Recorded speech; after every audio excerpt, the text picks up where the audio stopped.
Bygone PD game developers The Hidden are most fondly remembered for being the not-so-covert team behind the Samurai Duck Warrior formerly known as Dong. Nevertheless, thanks to their close ties with Amiga Power, they also managed to wangle 2 examples of their wares onto the cover discs of the best-selling and most irreverent Amiga Games magazine of the era. Delivered with AP9 was Puggles, a Qbert clone, while puzzle game Rome featured on one of AP12's cover discs, and Top Secret, a not even thinly veiled Rodland ripoff, made its debut glued to AP17. Having aligned themselves with the Norfolk Dumplings, in inverted commas, Amiga Power lavished everything the quartet churned out with fawning praise, whether justified or not. Thus, it came as no great surprise when Amiga Power launched a designer game contest in August 1992 that The Hidden were at the forefront of the promotion, hailed as shining examples of game-creating success stories. Coder William Bell, graphicians Craig Howard and Simon Leggett, and musician Carl Jeremy were tasked with adopting the winning reader's design concept and transforming it into a playable public domain title. The entire readership of the magazine, calculated to be 50,222 between July and December 1992, would have the opportunity to play it via a cover-mounted floppy disk, without any obligation to make an additional purchase. So even without the carrot on a stick of a prize, the stakes were pretty high, hiked further by the icing on the cake of an Amiga 600 with a hard drive and a copy of Amos. You see what I did there? I tricked you into thinking there was no prize and then yanked the sheet away from the magician's podium, revealing a gleaming new computer, dazzling you with Photoshop lens flare to escalate the drama and anticipation. Anyway, literally zillions of imaginative entries were received before the 30th of September 1992 deadline, and subsequently whittled down to a shortlist of just 11, in time to announce the results in AP21, published in January 1993. Spodland, by Martin Fox of Banchory, snatched the number 1 spot. It was described as a funny little arcade battle game featuring lots of little cute fluffy creatures called Spods, who while away the long summer days in Spodland, spitting at each other. A very simple concept with lots of extra stuff bolted on to keep it interesting, and one of the few multiplayer designs we got.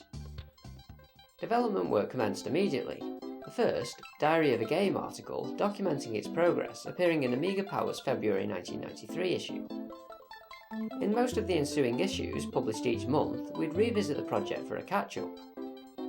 These appeared right up until December 1993, while AP expanded the series to include the making of sensible software titles such as Cannon Fodder and Sensible Golf.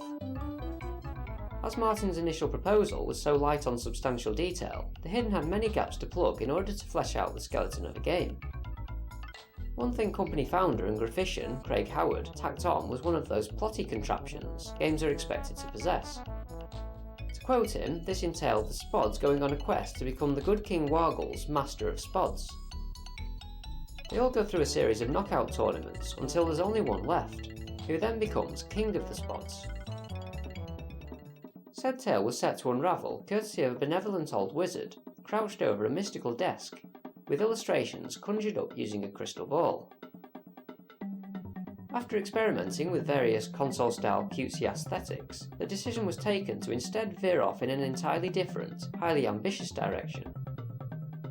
Craig's master plan was to hire a third party to sculpt the Spods creatures from plasticine and digitise them using claymation techniques.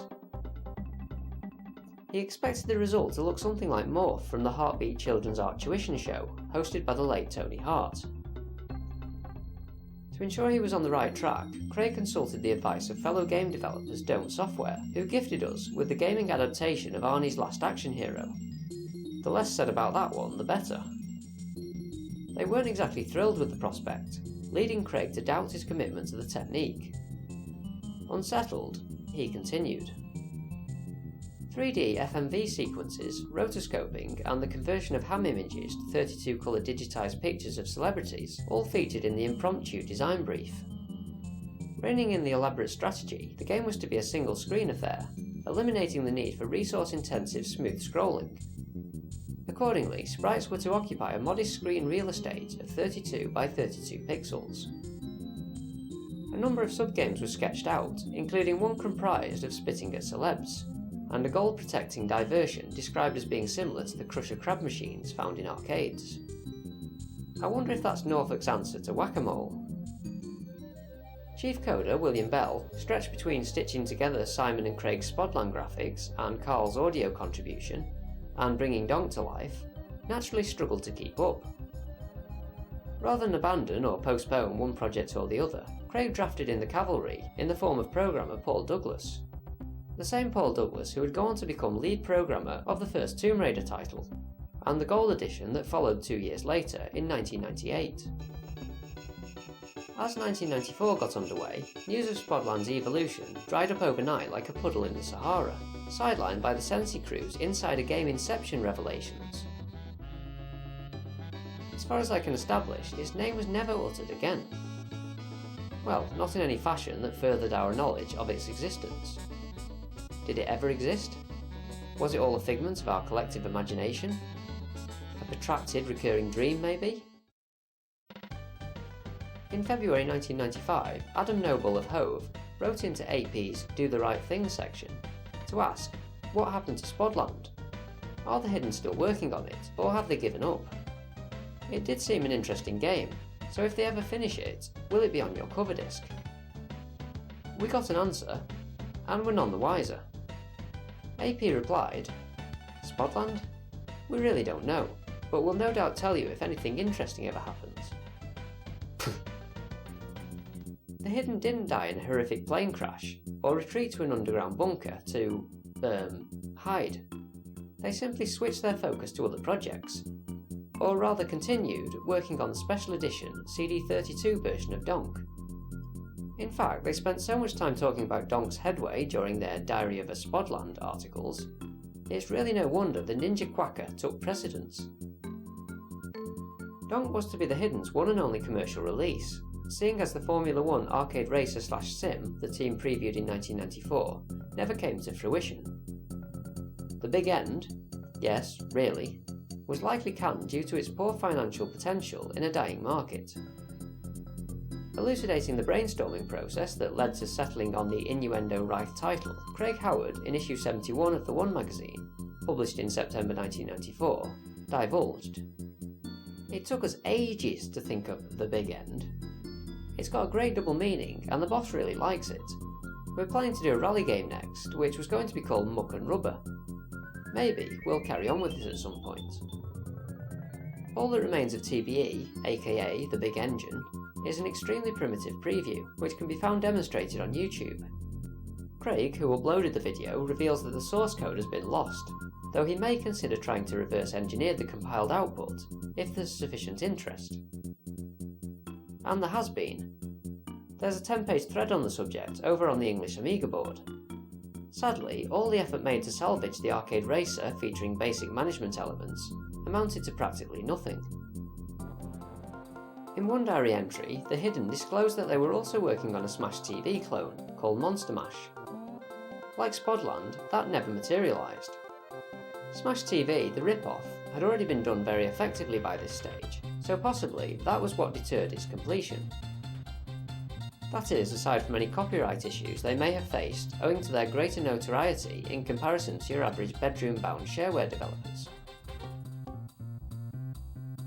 Out of curiosity, I checked to see what became of the games blueprinted by the shortlisted runners-up. Nothing, apparently. I couldn't find a scrap of evidence that any of them emerged as fully fledged playable games. I was especially heartbroken to discover that Matthew Thomas's Transformerish Robots Kick David Icke's Butt never got off the starting blocks. A bizarre random title, you may assume, until you stumble across the competition's list of entry stipulations. The most critical one being, David Icke is not eligible to enter. One submission was actually disqualified soon after being singled out for praise, when it transpired that Battle Cars was plagiarised from the Spectrum game of the same name, developed by Slug and published by Games Workshop in 1984. Tim Genge, designer of Battle Cars, went on to become a senior software architect at Realmsoft, so it's safe to say he survived the controversy relatively unscathed. Michael Brockbank, who submitted a cross between Captive and Laser Squad, known as Rebellion, is now a senior project manager working for Acclamation in Melbourne. I found no trace of the remaining contestants. Nothing that would allow me to say with certainty that I'd identified the right people, anyway. As for the triumphant Martin Fox, he now works in the digital technology division for Baker Hughes in Aberdeen. I contacted him to see if he can shed any light on the enigmatic demise of his winning entry. However, he hasn't returned my messages, so I'll have to file this one in my to be continued drawer, along with all the other games that weren't. Getting by on a technicality, Spodland did kind of break free from the sketchpad in the form of Andrew Crow's homage to the Hidden's vision in the form of Spodland II Turbo. It's described as a fun multiplayer spit-em-up. You can find a playthrough video on YouTube, and the game itself, released in 1997, can be downloaded from Aminet. How accurately it measures up to what the Hidden were working on 4 years earlier, commissioned by Amiga Power, is anyone's guess. Yet Andrew appears to have studied the diaries diligently and done his best to implement the core elements discussed. By way of the title screen, Andrew cites Martin as the inaugurator of Spodland, and therefore the inspiration behind his sequel offshoot. I truly hope that's of some consolation for the Hidden's shambolic vanishing act. Although somehow, I doubt it.